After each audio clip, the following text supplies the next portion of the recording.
for day 168. Gonna go back to the music well. I know I've talked a lot about music and songs, kind of for inspiration for the quotes that I have recently, and I'm just a sucker for good lyrics and good quotes. So, especially when it comes from a song. So I've referenced this song actually before, but I'm going to talk about a different part of the song. It comes from the song Fly Away, if you've ever heard of it. But right there, as it gets to the hook, it says, hold on a little while longer. I know there's a plan for his sons and his daughters. Again, I'll say it one more time. Hold on a little while longer. I know there's a plan for his sons and his daughters. I'm going to talk about the theme behind that today, which is God offers help for today and hope for tomorrow. God offers help for today and hope for tomorrow. This exact idea is also in Scripture in the book of Psalm chapter 27, verses 13 and 14. Psalm 27 was one that David had written. And it says in chapter 27 there, verse 13, I remain confident of this. I will see the goodness of the Lord in the land of the living. Wait for the Lord. Be strong and take heart. And wait for the Lord. He says that twice. Wait for the Lord. Again, God offers help for today and hope for tomorrow. If you read back right there before verse 13, in 11 and 12 it says, teach me your way, Lord, lead me in a straight path because of my oppressors. Do not turn me over to the desire of my foes, for false witness rise up against me, spouting malicious accusations. So David was going through it and was fearful. It was easy for him to want to be fearful about his enemies and his oppressors. But David's saying that he remains confident that he will see the goodness of the Lord during his lifetime. And if he just continues to wait, the Lord will help him to be strong, courageous, and to take heart. He just has to wait. And he reiterates that waiting part.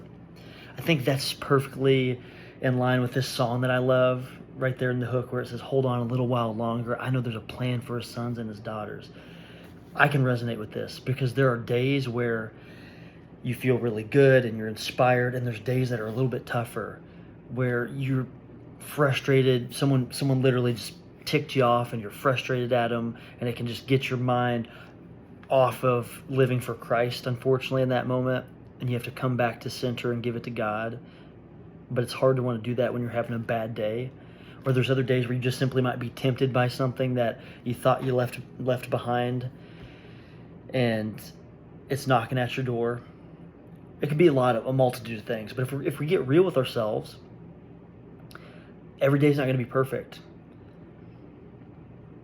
And whatever that is for you, it's probably different for all of us. Some people, it's like you're trying to go on a diet, and darn it, you had a bad day of eating, and what are you going to do? You're at a crossroads. Do you get back on the track tomorrow, or do you let one day turn to two, and 2 days turn into a week, and a week turn into a month? It could be with any addiction, with any bad negative thought that you just ruminate on. Again, whether you're angry at someone, whether it's a food thing, a working out thing, whatever it is for you. But I think it's so inspiring to go back to these words in Psalm 27 and then the quote from the song. This idea of just waiting on the Lord, like hold on a little while longer, because we know there's a plan for his sons and his daughters. It's inspiring to me. Because if we're real with ourselves, like some people try to walk through life and act like they're perfect and act like they are above temptation and that they aren't even close to doing anything wrong in their lives. But the truth is we fall short. We have temptation. We do sin. But are we trying to pursue Jesus amidst our difficult days? Are we trying to get back to living a life for God and being like Jesus? And these words in Psalm 27 and these words from this song is just inspiring to me. It's like, if you're feeling tempted or you feel like you're struggling or you're having that bad day or that bad week, just give it to God, hold on, sink your teeth in and trust him.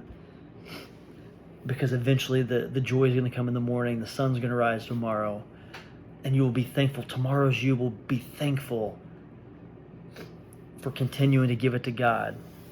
Again, not that we're never going to fail, but sometimes we can really avoid things just by being strong and clinging to God, reading His Word. And you can avoid those pitfalls that you can be so thankful that you didn't fall back into. Just got to hold on a little while longer. I've talked about drinking a couple times where that was a pitfall that I'd fallen into in the past.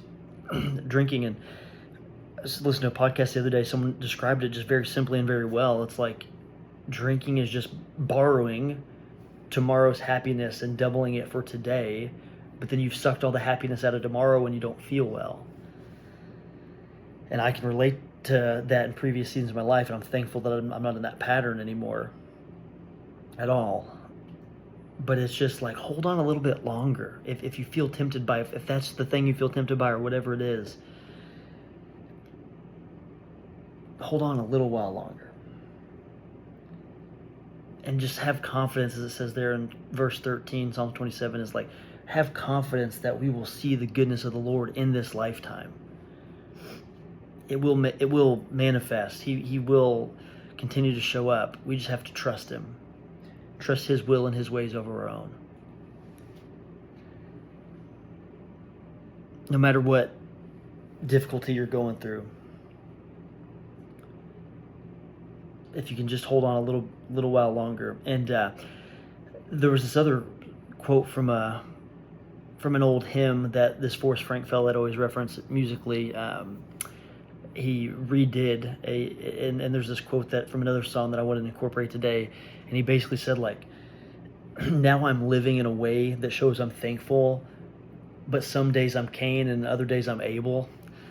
And if you know anything about Cain and Abel, I'll talk about them in a future video here. But it's like, you're not always going to feel perfect. You're not always going to be the Abel side of things. Some days you're going to wake up with spite in your heart and feeling disconnected from Jesus. But you just got to hold on, give it to God, and come back to Him and try to live like Jesus. And you will avoid so many crashes and burnouts and pitfalls in your life. Remember that today. Psalm 27, chapter 27, verses 13 and 14. Write that on your heart this week. That's day 168.